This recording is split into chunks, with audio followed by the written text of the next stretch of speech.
Court में इसका जो केस जो फाइल हुआ, इसके बारे में वकील साहब ने पहले ही डिस्क्लोज कर दिया कि मैं सुप्रीम कोर्ट गया।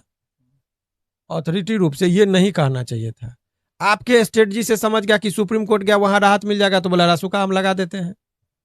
इसीलिए केस के अगले स्ट्रेटजी के बारे में जो वकील हो उनको उस चीज के बारे में बयान नहीं देनी चाहिए।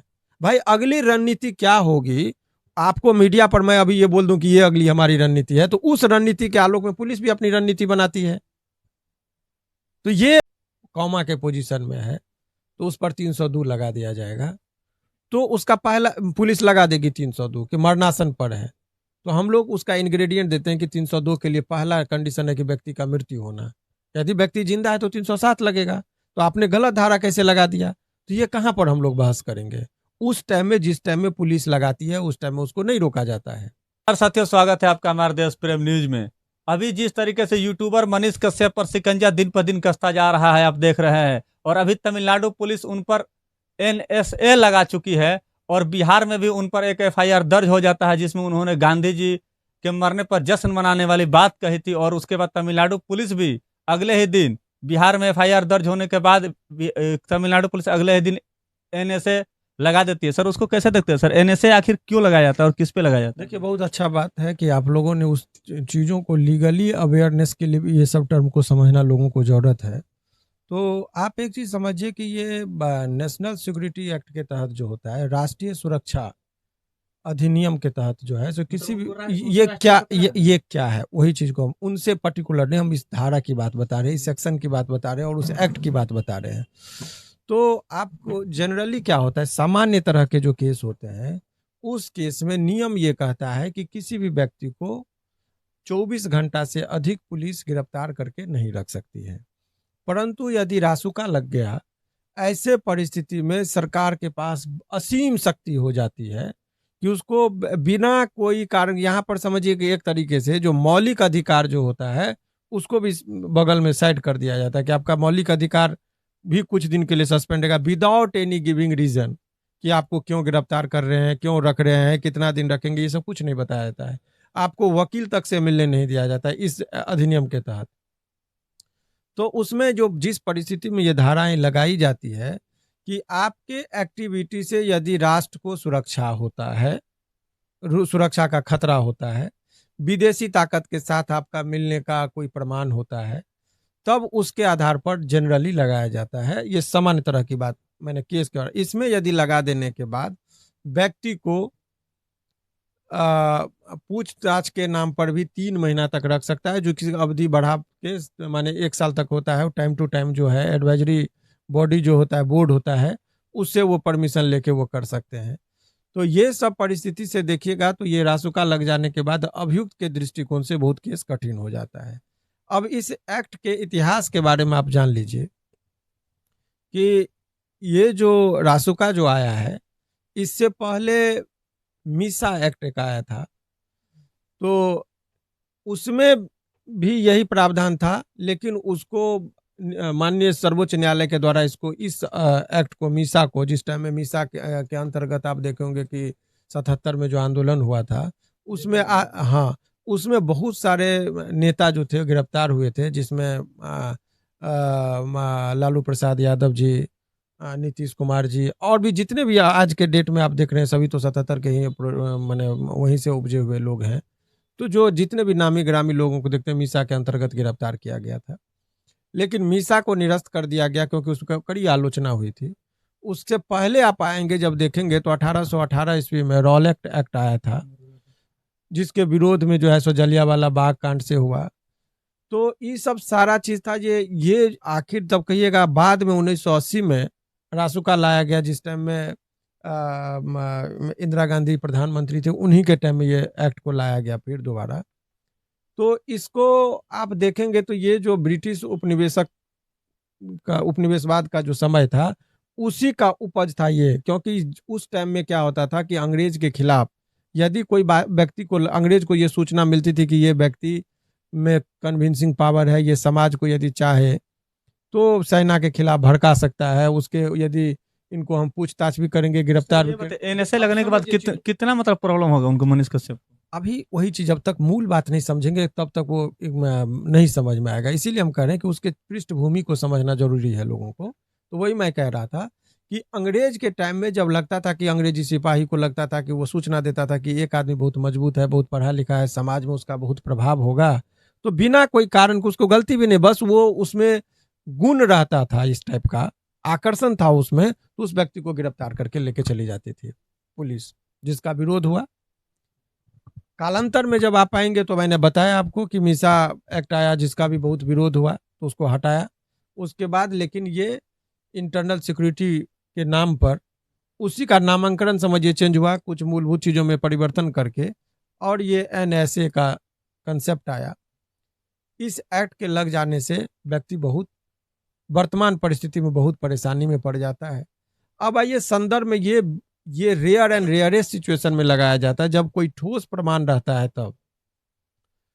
तो जहां तक मनीष कश्यप का केस का जो मैंने अवलोकन किया है, उसमें कभी ये नहीं लगता है कि रासुका लगने का मटेरियल उसमें है।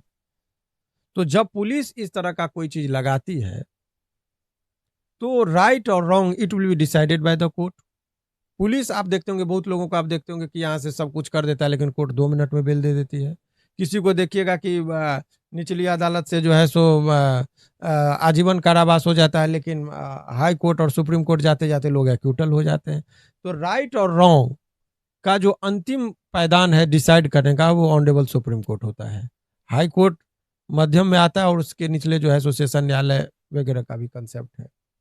तो जिस अभी अर्ली स्टेज में ये कह देना कि ये जो चीज़ें हो रही है, तो आप इस परिस्थिति में कह सकते हैं कि ये अभी प्रारंभिक अवस्था में है। जितना जो कंसेप्ट है इसमें रासुका का, वो मटेरियल नहीं है। अब जैसे मटेरियल का एक उदाहरण के तौर पर आप समझिए, जैसे किसी ने किसी व्यक्ति को मारा, वो घायल है और कॉमा के पोजीशन में है, तो उस पर 302 लगा दिया जाएगा। तो उसका पहला, पुलिस लगा देगी 302 कि मरणासन पर है, तो हम लोग उसका इंग्रेडिएंट देते हैं कि 302 के लिए पहला कंडीशन है कि व्यक्ति का मृत्यु होना। यदि व्यक्ति जिंदा है तो 307 लगेगा। तो आपने गलत धारा कैसे लगा दिया? तो ये कहाँ पर हम लोग बहस करेंगे? उस टाइम में, जिस टाइम में पुलिस लगाती है, उस टाइम में उसको नहीं रोका जाता है। ये तो डिसाइडेड बाय द कोर्ट। हम वहां पर प्लीड करते हैं कि this section is not appropriate in the present case, या this case is not made out under section so and so.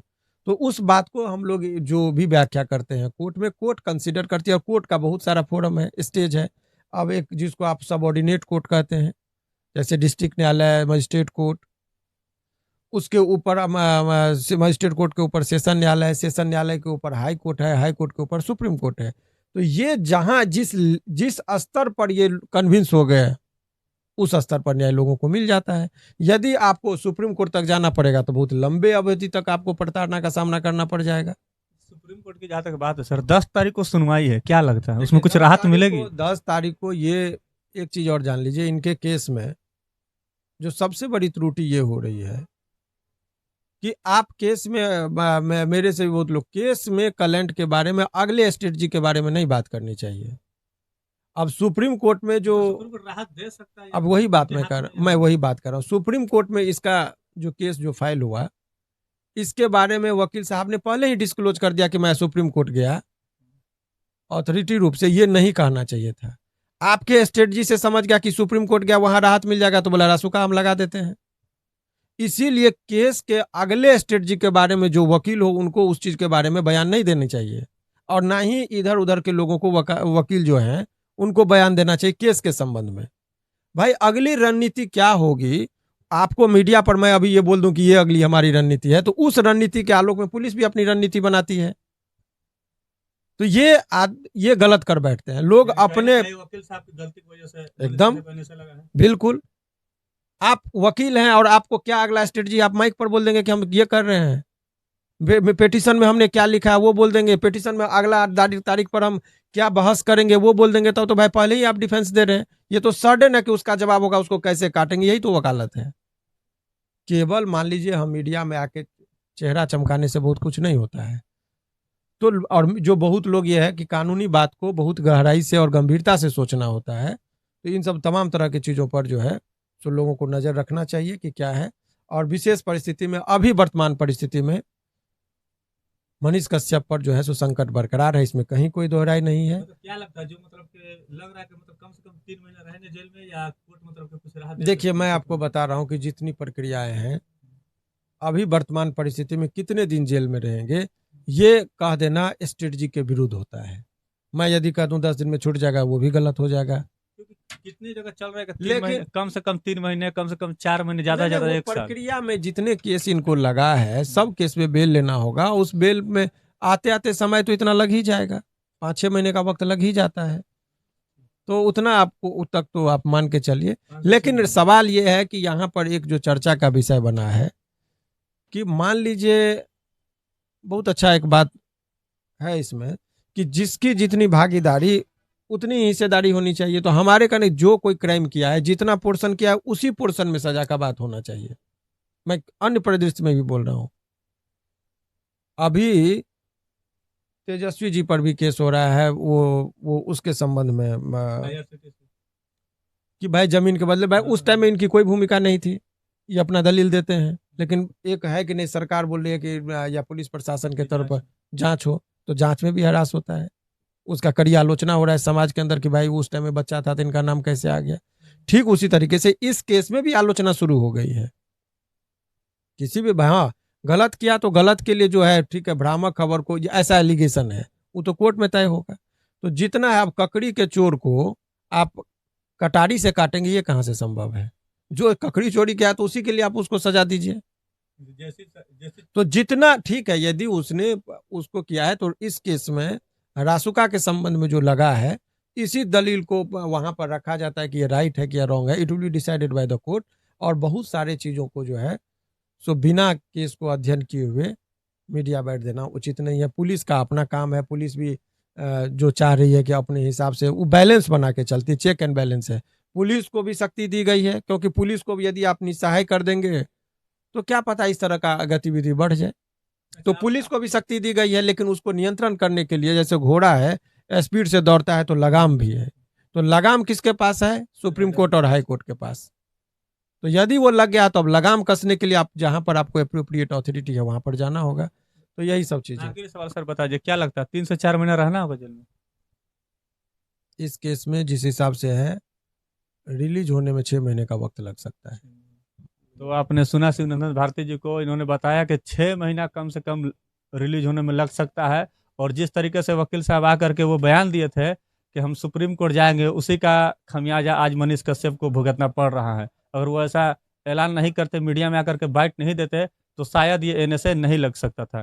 तो साथियों, आपकी क्या प्रतिक्रिया, कमेंट्स बॉक्स में जवाब जरूर दें। अगर आपने हमारे फेसबुक पेज को फॉलो नहीं किया तो फॉलो कर लीजिए, यूट्यूब चैनल को सब्सक्राइब कर लीजिए। धन्यवाद साथियों, जय हिंद, जय भारत।